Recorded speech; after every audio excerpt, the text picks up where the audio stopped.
My question is, as a child, as I was growing up, my parents did not allow me to make decisions. So now, as an adult, I have to make decisions, and I struggle with making decisions, trusting myself. So I've been working on it a lot, but I'm not at the point where I can make decisions with confidence, and I really want to get to the point where I can just make decisions right away and not going back and forth, double checking, triple guessing, and things like that. You're emphasizing what we were talking about already here today, about how if you're not in the receiving mode and you don't know what the receiving mode feels like, then you don't have any real confidence. That's why we said that Esther asks herself regularly, where did that thought come from? Was it the receiving mode of my broader perspective? Or was it the receiving mode of something bothersome? And so we don't want you to make a decision that you're going to be quick at deciding. We want you to make a decision that you're going to figure out how to get into alignment so that you know from where the information is coming. You've presented something really important here because so many people feel this same way. They were trained by their parents or by society, and to a certain extent you train yourself and others to this, to look to others for decisions. And then when those others aren't there to make the decisions, then you feel that you cannot make a decision.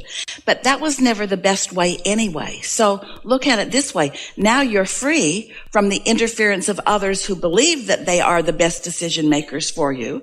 You're free to tap into where the best answers have always been. Doesn't that feel better? It does. Can you feel how you're sort of arguing for your limitation? Well, I never learned to make decisions. The next thing we want to say is when you're in alignment and the thought comes, it's strong. And it's an impulse that is so strong that it is not something that you equivocate over. When you can't make up your mind, it's because you've got split energy. And so what you're really talking about is staying focused upon what you want long enough that there's enough momentum going that then it's an easy decision to make.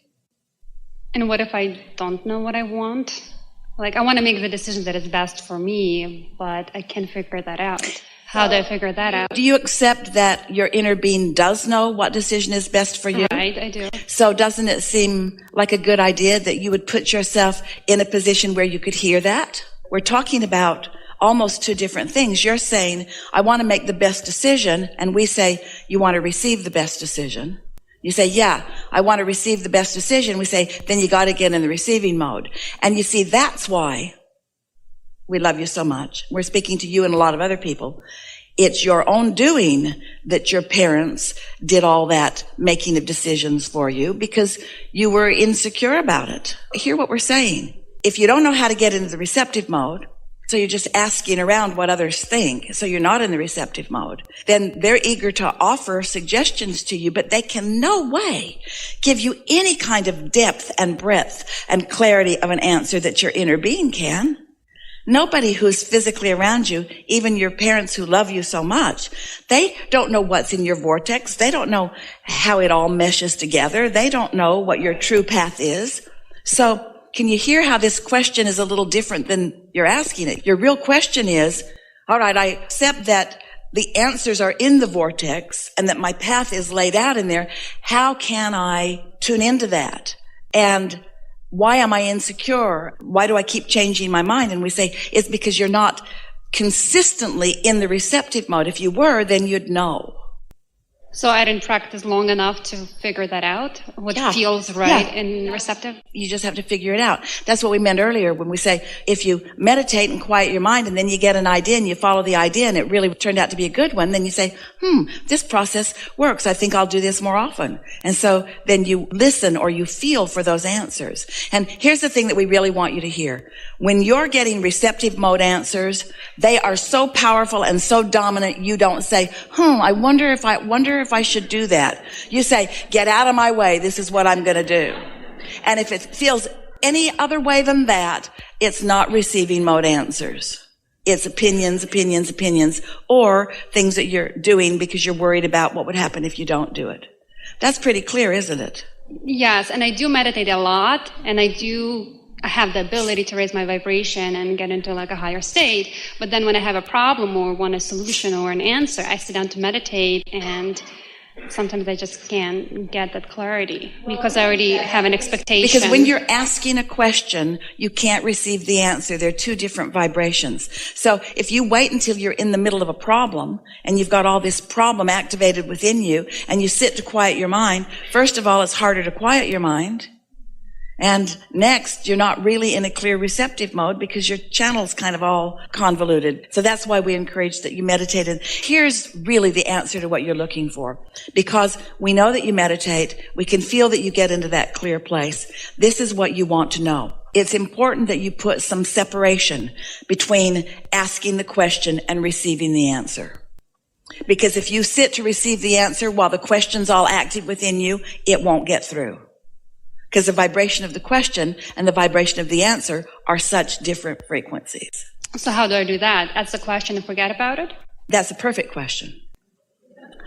Understand that life has caused you to ask the question over and over and over again. The question has been asked. You don't have to go back and double around on it. It's been asked. It's been asked. It's been asked. It's been asked. It's been asked. And it's been asked so well over a course of time that the answer is really well formulated. So now, let the question go and meditate to receive the answer. When you meditate and ideas start dropping into your mind, it's lots of different answers to lots of different things. But remember what we said earlier about the path of least resistance? You see, what most think, and maybe even what you're thinking that if I could get in the receptive mode, then I could get an answer from my inner being that is as direct and forthright as the answer from my parents was. Where they will stand and they will speak clearly and loudly and over again until I get it. Where your inner being, since you're translating it, you have to get good at translating it. You see, and that takes a little bit of practice. And most aren't very good at it because they haven't yet put separation between the question and the answer. So the whole time that they're listening for the answer, they're all balled up in the question. So they can't really hear it. And then when the impulse comes from the receiving mode of the question rather than from the receiving mode of the answer, haven't said that before. If you're beating the drum of the question, then that's the receiving mode you're in. And all you're going to do is get more answers that help you to identify more clearly that, yes, this is indeed a problem. Or, yes, this indeed is a question. So you have to put separation between the question and the answer. And then, when it first comes, it might seem off the subject, but you have to just trust it because it was loud and clear. We've been telling the story, and you may have heard it, but we're going to tell it. So, she meditated one morning, got a really strong impulse coming out of meditation, the strongest impulse to go play with her music system, which she hadn't played with. She didn't really understand it. It's in a house in California.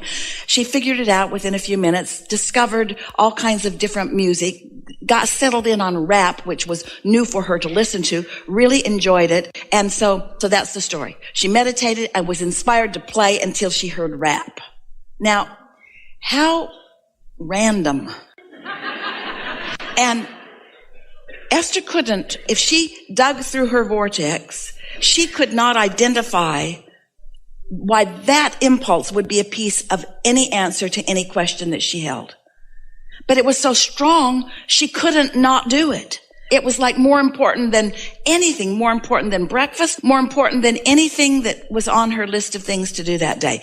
That was something she was driven to do.